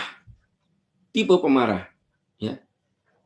Kata istri saya, ayah, atuh anak-anak udah pada gede, ih ayah mau menimpa marah. Dengar mama, aku tuh salah didik dulu teh. Bapak jeung emak teh ngadidik aku teh salah, jadi aku teh pemarah. Tah, orang kayak gitu susah berubahnya karena dia sudah mencap dirinya, aku tuh salah didik. Nggak boleh gitu dong. Ya, harusnya apa? Aku berjuang. Bagaimana aku memperbaiki diriku? Oke, aku dulu salah didik. Ibu bapak aku salah mendidik. Tapi aku bisa berubah. Nah, gitu kan. Ya mah terus neteli kata orang Sunda. Ibu bapak saya teh gini, ibu bapak saya gini. Orang kayak gitu nggak akan maju hidupnya, nggak akan. Dia akan masuk dalam sebuah kotak, masuk dan dia menutup diri dalam kotak itu. Orang kayak gitu tuh sayang sebenarnya. Kenapa? Dalam hidupnya nanti nggak ada progres. Dia mau keluar dari situasi buruk itu susah. Karena dia terjebak dalam histori yang seharusnya ya dia bisa lewati itu. Gitu Kang Firdaus yang bisa saya pahami dari pertanyaan tadi ya. Gitu. Baik, nuhun Pak Ustadz Aam. Kemudian ini ada pertanyaan kedua Pak Aam. Pak Ustadz punten mau tanya, selama berumah tangga pasti ada salah, baik sengaja maupun tidak disengaja. Bagaimana cara melakukan poin ketiga terkait saling kesadaran untuk meminta maaf dan memaafkan apabila pasangan kita ini sudah meninggalkan kita, misalkan sudah wafat gitu Pak Ustadz. Kalau sudah wafat, ya kita kan udah nggak bisa minta maaf lagi. Maka cara minta maafnya apa? Coba ingat-ingat kebiasaan pasangan hidup kita itu apa. Teruskan kebiasaan baiknya. Itu cara minta maaf. Jadi gini, bukan hanya ke pasangan, ke orang tua juga begitu. Jadi gini, bukan misalnya, bapak saya itu udah meninggal. Selama dalam hidup mungkin ada satu hal perbuatan saya yang melukai bapak saya gitu. Bagaimana saya minta maafnya? Ingat-ingat apa kebiasaan baik bapak saya. Teruskan kebiasaan baik. Itu. Misalnya suami Anda meninggal. Aduh, saya selama rumah tangga sama almarhum pastilah ada kekurangan, kesalahan. Oke. Anda kan sudah tidak mungkin bisa minta maaf ya, karena beliau sudah wafat. Ada nggak yang bisa dilakukan? Caranya ada. Ingat-ingat apa kebiasaan baiknya. Oh, ternyata suami Anda tuh orangnya dermawan. Teruskan kebiasaan itu. Oh, ternyata suami Anda tuh seringkali rajin tahajud. Anda lakukan itu. Oh iya, suami aku teh banyak nolong saudara-saudaranya. Anda lakukan itu. Jadi ternyata cara minta maaf kepada orang yang meninggal itu dengan cara meneruskan kebiasaan baiknya. Sehingga itu jadi jariah. Gitu. Nah itu kalau pasangan hidup kita atau orang tua kita sudah wafat. Caranya meneruskan kebiasaan baiknya. Makanya selagi masih hidup, banyak minta maaf. Pulang kantor, mama, maafin ayah. Tapi Anda mah suka jadi pasea. Emang naon gitu? Ngaku ke mama. Atuh jadi pasea. Ya, harusnya mah saya baru pulang kantor mah maafin ayah. Ya maafkan mama juga gitu. Jangan. Emang ayah dosa naon? Sok ngaku ke mama. Orang minta hampura kalau diinterogasi atau jadi pasea kan gitu. Nah, gitu ya. Iya Pak Ustadz. Mungkin yang terakhir Pak Ustadz, izin ini pertanyaan terakhir. Bagaimana jika kita mengetahui orang tua kita berkhianat terhadap pasangannya, apa yang sebaiknya kita lakukan sebagai anak, atau mungkin Pak Ustadz tidak hanya sebagai anak kepada orang tua, gitu. Misalkan kita mengetahui saudara kita, sepupu atau keponakan atau saudara jauh gitu ada pengkhianatan terhadap keluarganya, gitu. Kadang-kadang kan kita bingung bagaimana cara menyampaikan, bagaimana cara mencari solusi, karena itu kan menyangkut kehidupan keluarga masing-masing gitu Pak Ustadz. Mohon penjelasannya Pak Ustadz. Saya bedakan antara keluarga inti ya, misalnya gini. Kita mengetahui ayah kita ini berselingkuh. Apa ngomong kasih mama, ulahnya ngomong si mama jangan ya Allah, aku lihat dengan mata kepalaku sendiri. Nah, gitu. Ini jadi saya bedakan dulu. Tadi kan contohnya paman, uwa, keponakan. Saya contoh ini karena menurut saya beda ya. Kalau orang tua, ya, misalnya kita bukan menduga, tapi memang kita benar-benar melihat. Teman-teman, hati-hati kalau urusan begini jangan menduga. Bukan dhonniyatud dilalah, harus qat'iyatud dilalah. Jadi jangan, kamu nggak tahu, bapak kamu selingkuh loh. Nah, Anda jangan percaya dulu. Kenapa? Jangan udah gitu teh terus dibahas itu. Anda kudu ainul yakin, ningali bener, lihat, oh nyata. Si bapak teh keur nuntun awewe teh. Dibawa ke hotel, ditutungtun. Ningali Anda. Apa yang harus Anda lakukan sebagai anak? Duduk berdua dengan si ayah. Ngobrol dari hati ke hati. Ayah, aku kan sekarang udah dewasa. Bahkan aku sudah berumah tangga. Aku ingin klarifikasi. Ya. Kenapa? Karena kan kata Nabi, unsur akhokal dholiman au madzlum. Tolonglah saudaramu yang dizolimi dan yang menzolimi. Kata sahabat, bagaimana aku menolong orang yang berbuat zolim? Kata Nabi, tahan agar dia tidak melakukan kezoliman. Anda merasa bapak Anda zolim sama ibu Anda, ya Anda ngomong sama bapak. Mau dimarahin, mau apa, tapi kan jelas solusi. Terus, ya, Anda jangan dulu langsung ngomong sama ibu. Mama, demi Allah, ya tah foto-foto nanti si ayah tah. Maka apa yang terjadi itu malah menimbulkan kemadorotan. Jadi yang harus diingatkan itu yang berbuat salahnya. Gitu. Kalau yang berbuat salahnya ibu, ya ibu yang kita ingatkan. Kalau yang berbuat salahnya bapak, bapak nu diingatkan. Gitu. Ya sebatas kita mengingatkan, memberitahu, ya kan gitu. Nah, ibu kita bagaimana? Doakan.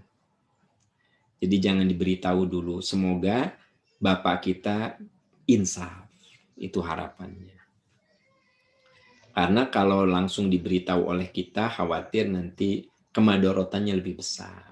Tapi sekiranya benar-benar akan jadi madorot keluarga besar, ya tentu saja berbicara. Kita bilang dulu sama si ayah, ayah, kalau ayah nggak berubah, kayaknya aku akan ngomong deh ke si mama. Kasihan atuh si mama dikhianati seperti ini. Nah, itu. Jadi nanti disarankan ada musyawarah. Emang ini teh berat ya. Ini teh bukan, ini diobrolkan kita, diomongin gini kayak renyah ya. Oh, dilakukan sama hese kan gitu. Biasa misalkan untuk bukan keluarga inti tadi gimana Pak Ustaz? Itu yang perlakuan kalau perbedaan. bukan keluarga inti, kita doakan saja. Karena begini teman-teman, kalau misalnya paman saya berselingkuh gitu, terus saya kemudian ngobrol sama bibi, sama emang, nah itu juga beda lingkarannya. Atau keponakan kita, ya kan, doakan saja. Semoga, kecuali keponakan yang memang sudah akrab dengan kita, nggak apa-apa kita ajak ngobrol. Gitu. Jadi memang amar ma'ruf nahi munkar itu harus ditegakkan. Tapi caranya itu begini, kalau aku ngomong akan lebih madorot enggak? Kalau sekiranya bicara akan lebih madorot, ya kita tidak bicara. Kita doakan saja. Nah, tapi kalau ini mah saya bisa kok bicara gitu ya. Oke ya kita bicara. Nah, apalagi teman ya teman-teman sekalian. Jadi kita jangan suka ikut campur dalam rumah tangga orang. Gitu. Misalnya gini, punten ini mah contohnya. Pak Firdaus teh ada apa-apa. Terus ku saya teh dilaporkan ke istrina misalnya. Itu teh nggak boleh. Biarlah istrinya yang menemukan itu semua. Gitu. Jadi jangan sampai rumah tangga Pak Firdaus jadi kacau balau karena laporan saya gitu. Nah, biarkan. Jadi ada saat teman-teman udah rumah tangga itu ada wilayah private gitu. Tapi kalau saya sebagai pimpinan, misalnya gini, saya sebagai dekan, Pak Firdaus sebagai dosen, saya tahu Pak Firdaus ada hal-hal yang tidak nyaman di mata saya. saya panggil sebagai pimpinan. Nah, itu boleh. Kang Firdaus ini, saya lihat, saya dengar informasi begini. Kasihan istri Anda. Nah, itu kan lebih ke pimpinan kepada bawahan. Salah tidak? Tidak. Kenapa? Karena kita kudu menjaga keharmonisan rumah tangga anak buah kita. Nah, gitu. Itu mah karena Pak Firdaus bawahan saya. Tapi adi Pak Firdaus tetangga saya, mah kudu saya kemudian laporan ke istrinya. Intip loh, Bu, intip. Punten ya Pak Firdaus, mah contoh dah. Pak Firdaus mah Serius, Pak Ustadz. orang yang setia pisan. Insya Allah, amin. Ya Allah, setia pisan. Insya Allah, Pak Ustadz. Mah contoh dah. Nyari contoh yang lain ke Pak Heri bisi kumaonam, ke Pak LD bisi bermasalah kan gitu. Arika hostna, eta mah resiko host jadikan contoh ku pembicara itu kan gitu. Alhamdulillah, terus biasa Pak Ustadz. Nah, kebetulan Pak Ustadz ini dokter kita Pak LD yang ketua panitia dari Semarak Ramadan juga ingin bertanya nih, punten. Enggak Kang LD, silakan biar live pertanyaannya. Ya, makasih Kang Daus. Izin Pak Ustadz. Enggak, Pak Dokter. Ya, kemarin ketemu juga Pak Ustadz di acara PABI kemarin sama Dokter Hadiana ya Pak Ustadz. Oh iya. Pak Ya, Dokter LD di ini ya, di bedah ya? Iya, betul Pak Ustadz. Alhamdulillah. Izin Pak Ustadz, ada yang mau ditanyakan Pak Ustadz. Iya. Jadi tadi masalah perceraian tadi yang diceritakan seperti ganti sekolah gitu ya Pak Ustadz ya. Itu kan mudahnya gitu Pak Ustadz ya. Iya, betul. Nah, yang mau saya tanyakan Pak Ustadz, apabila misalkan seorang suami atau seorang istri sudah melaksanakan kiat-kiat atau tips yang tadi Pak Ustadz jelaskan untuk membentuk keluarga sakinah mawaddah warahmah, tetapi si suami ataupun istri kita itu berbuat suatu hal-hal yang emang sangat krusial sehingga secara hubungan suami istri sudah tidak bisa dapat dipertahankan gitu kan. Jadi misalkan emang sudah layak untuk diceraikan misalkan Pak Ustadz ya. Tapi yang saya tahu salah satu hal yang paling dibenci oleh Allah Subhanahu wa taala itu adalah sebuah perceraian Pak Ustadz. Nah, jadi bagaimana menyikapi kita ketika kita menghadapi sebuah situasi di mana pasangan kita sudah sangat berbuat salah besar Pak Ustadz, sudah tidak bisa dimaafkan, layak diceraikan, namun kita ingat kembali bahwa ini salah satu hal yang dibenci oleh Allah gitu. Nah, bagaimana sikap kita menghadapi situasi ini Pak Ustadz? Makasih Pak Ustadz. Ya, terima kasih Pak Dokter LD ya. Begini teman-teman sekalian ya. Jadi menyelamatkan rumah tangga itu harus perjuangan yang dahsyat. Tapi ada tapinya. Kalau sampai mentok itu boleh. Nabi mengatakan abghadul halali indallahi at-talaq.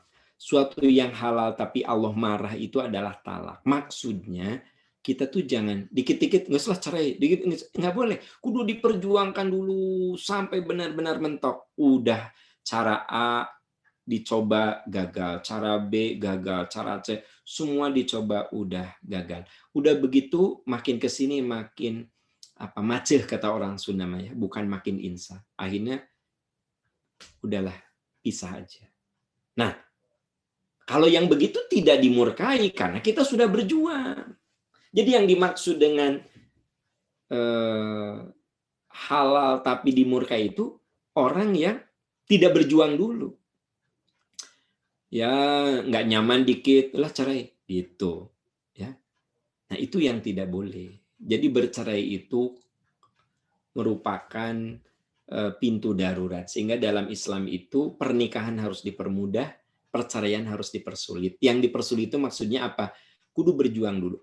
Karena memang teman-teman sekalian, tadi ada keyword yang penting yang saya sampaikan dalam closing statement tadi. Bahwa yang namanya keluarga samawa itu merupakan ikhtiar dari dua belah pihak. Jadi kalau rumah tangga yang berusaha soleh teh istri gagal, yang berusaha teh suami aja nggak berhasil. Jadi rumah tangga mah teamwork. Makanya sekarang ini yang hebat itu bukan Superman, Superwoman, tapi super team. Jadi dalam rumah tangga yang hebat itu super team. Bukan Superman, ayah jadi suami jadi Superman. Atau istri jadi superwoman, nggak bisa. Kudu super team. Nah, kalau super team bisa dibangun, makanya adik-adik saya yang awal-awal nikah, nah cara membangun awal itu yang kudu benar. yang udah 10-20 tahun mah rada susahnya. Tapi tenanawan lah, iya mah, iya kan seluruh angkatan Kang ya, Pak Dokter ya, seluruh angkatan ya ini ya. Iya Pak. Nah, Iya Pak Ustadz. jadi kalau seluruh angkatan nih dari mulai yang belum nikah, dari mulai yang awal nikah, saya suka bilang pada anak-anak kita, adik-adik kita, kalian mulai yang benar ya dalam pernikahan itu. Kudu yang benar. Contoh ya, kalau pulang punten, biasakan. Yang aku mau pergi ya, sun pipi kiri, sun pipi kanan, peluk. Kalau dari awal nikah sudah begitu, enak. Kabayang teh, geus 20 tahun ujug-ujug gerobah, mama, naon, ruas, bener tuh. Tapi kalau udah dibiasakan, nah kenapa saya katakan begitu? Nabi melakukan itu. Apa kata Aisyah? Karena Rasulullah yuqabbilu ba'dha nisa'ihi thumma yusalli wa lam yatawadda. Nabi itu kalau mau keluar rumah selalu mencium aku. Bahkan ketika beliau mau ke masjid, Aisyah, aku ke masjid dulu ya. Nah, dan beliau tidak wudhu lagi, berarti sun yang bukan sun syahwat. Ya, mah, aku pergi ya. Nah, peluk. Munti awal nikah geus kitu enak terus. Mun geus 20 tahun ujug-ujug, ya kan? Mah, aya naon ieu? Ruas, saudara-saudara. Ya kan? Gitu. Pulang dari kantor, biasakan. Gimana saya? Nah, peluk, ya, gitu. Makasih, Mah. Pasti seharian capek deh ngurus anak. Itu kalimat yang sangat sederhana. Mama pasti capek deh seharian ngurus anak. Gitu. Every day, setiap pulang kita katakan itu. Maka nanti, nah itu tuh teamwork. Gitu. Dan itu kudu dibiasakan. Jadi maaf nih bagi yang sudah lapuk-lapuk mah udahlah, kalau berubah teh aneh malah justru. Emang aya naon? Mama teh jadi curiga. Nah, gitu jadi curiga. Nah, tapi bagi teman-teman yang masih muda-muda ya, kudu diajarin gitu. Kudu diajarin gitu. Contoh ya, saya dari kecil kalau ketemu anak suka meluk. Oh, apalagi meluk. Sekarang anak saya udah berumah tangga. Kalau bertemu saya peluk. Dan tidak risih. Mau ketemu misalnya di mall, teteh ada di sini. Iya, papa, peluk. Kenapa? Terisi. Da tikar TK, tikar budak. Kabayang tikar budak tara dipeluk ujug-ujug meluk ruas. Nah, gitu. Jadi memang segala sesuatu itu, ya kan? Gitu. Kudu dibiasakan, apalagi ke anak. Ya, jadi ingat nggak tadi hadis perbanyak mencium anak, mencium cucu, mencium istri, dalam arti cium bukan syahwat, cium sayang gitu. Bahasa nonverbal. Nah, itu tuh memang kudu dibiasakan dan itu teamwork sekali. Kembali ke pertanyaan Pak Dokter nih rada ngalebar nih. Jadi kalau tos hese-hese ting tos lah ya kumaha deui da. Sudah pintu darurat harus dibuka. Jadi gini, kalau rumah tangga everyday malah melahirkan keburukan-keburukan, maka tutup keburukan itu dengan bercerai. Kebayang nggak teman-teman? Tiap hari berantem, tiap hari suudon, berantem suudon. Itu mental anaknya rusak. Udahan daripada gitu, mendingan udahan.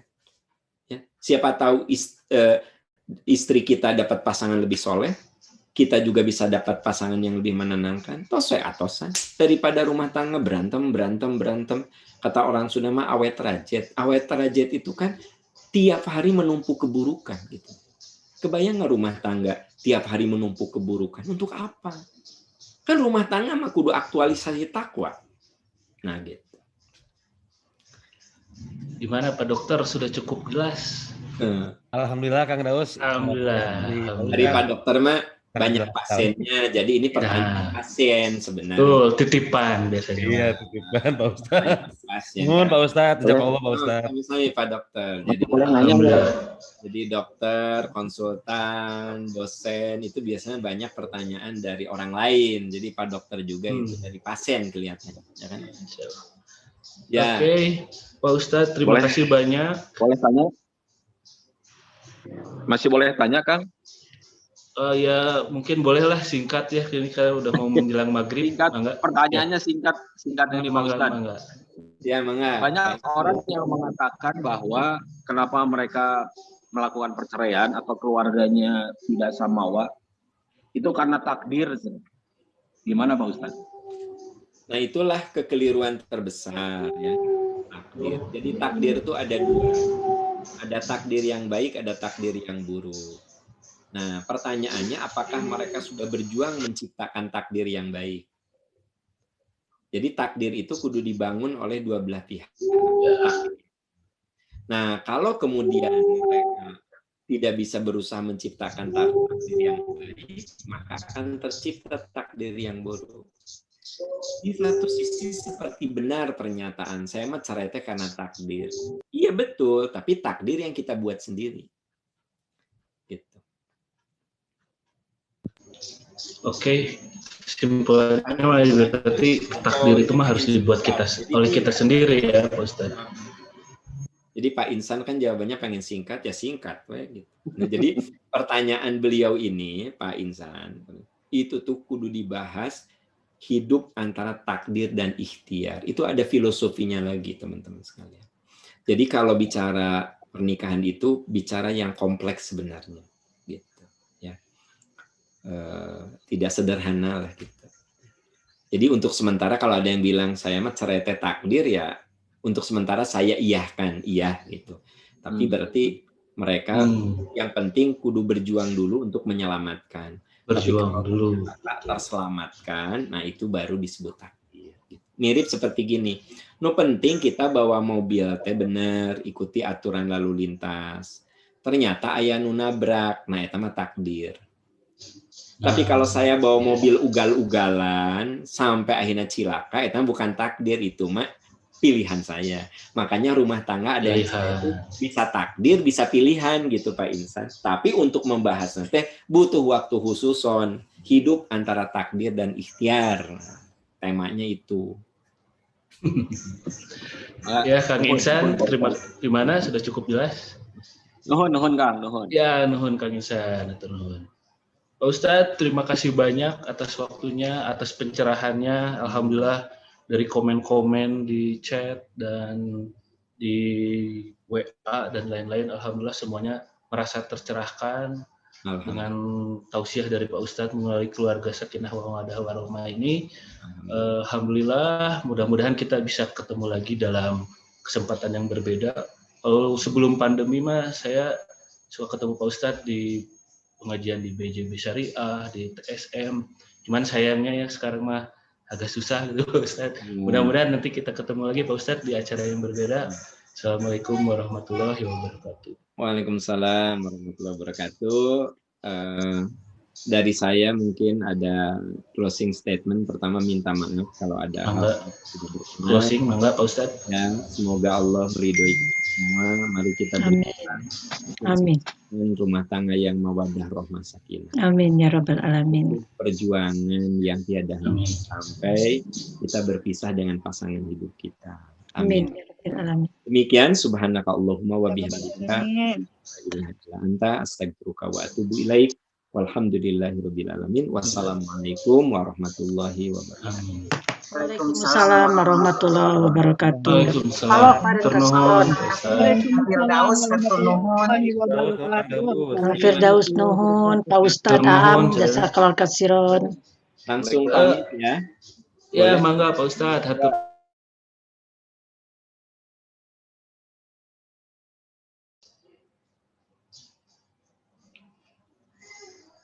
Hatur nuhun Pak Ustadz. Kang Teteh semuanya, masih ada agenda terakhir untuk hari ini. Halo Tes. Yaitu penutupan atau dari Ketua IA 5 Kang Alan Nur Ihsan. Untuk Kang Alan mungkin sudah siap. Nah, alhamdulillah Kang Alan Nur Kasep dan Gagah yang siap dengan kopiahnya. Tadi mah belum dikopiahkan ini. Alhamdulillah, mangga Kang Alan diaturanan. Nuhun Kang, ya punten rada serak. Atau nuhun Kang Daus. Bismillahirrahmanirrahim. Assalamualaikum warahmatullahi wabarakatuh. Salam sejahtera buat kita semua. Waalaikumsalam warahmatullahi wabarakatuh. Yang sangat saya cintai. Tadi saya dengar ada lebih dari 110 peserta ya ini teh. Ya, alhamdulillah bisa berjalan baik. Kalau puji dan syukur kita panjatkan kepada Allah Subhanahu wa Ta'ala yang sudah melimpahkan rahmat serta hidayahnya kepada kita semua, sehingga kita tetap bisa sampai saat ini dengan nikmat iman, Islam, dan ihsan pada kita, sehingga terutama kegiatan Semarak Ramadan 5 meraih berkah tertebar amanah ini dapat terselenggara dengan baik.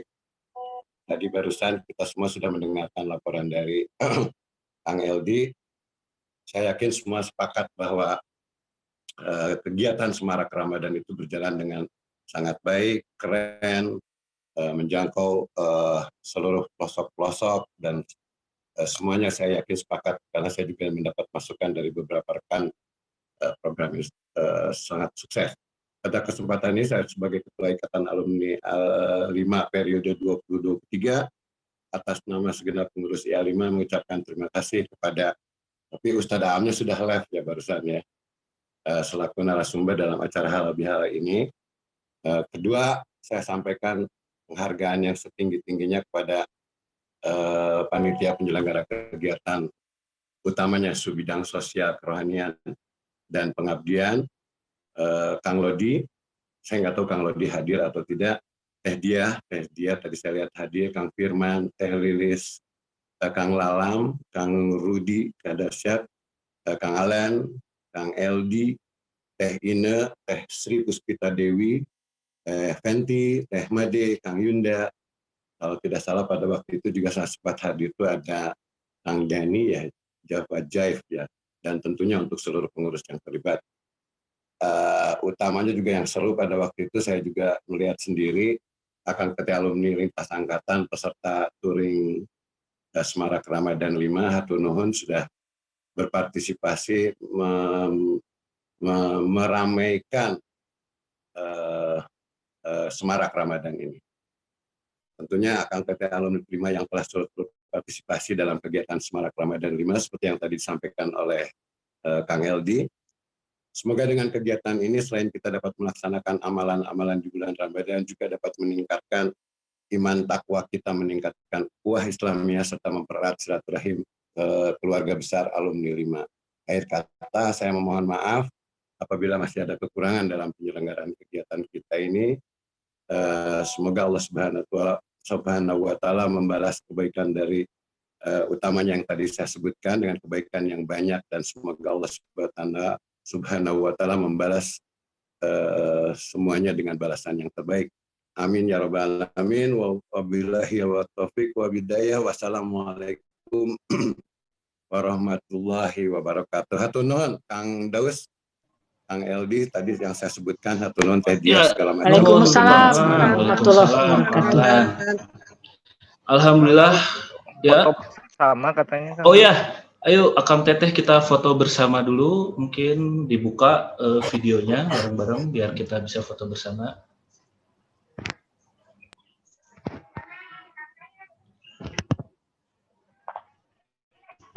Aba-aba Kang Di mungkin 1, 2, 3-nya. Siapa Kang Teteh? 1, 2, 3, tunggu lagi ya. Nanti karena ada berapa layer ini. 1, 2, 3, 5. 1, 2, 5. 5. Oke, hatur nuhun sadayana Akang Teteh. Terima kasih atas partisipasinya yang sudah dari awal sampai akhir mengikuti kegiatan acara Halal Bihalal dan tausiah dari Pak Ustadz Aam. Halal Bihalal virtual, walaupun dilakukan virtual, mudah-mudahan manfaatnya tetap banyak, tetap menjadi keberkahan buat kita semua. Amin. Amin. Izin saya, sami-sami Teh. Mohon Kang Firdaus. Sami-sami Teh. Izin mungkin kami nuhun Teh Mili ya, ini yang suka aktif di grup koordinator, selalu kita tunggu kehadirannya. Firdaus, Kang De, Kang Alan, Teh Dia, Teh Ine, Sadayana, Kang Eldi. Mungkin ditutup doa dulu Kang. Boleh, siap. Ya udah, mungkin bagi kita tutup dengan doa penutup majelis. Subhanallahumma wa bihamdika asyhadu an la ilaha illa anta astaghfiruka wa atubu ilaik. Rabbana atina fid dunya hasanah wa fil akhirati hasanah wa qina adzabannar. Wassalamualaikum warahmatullahi wabarakatuh. Waalaikumsalam warahmatullahi wabarakatuh. Barakallahu fikum sadayana.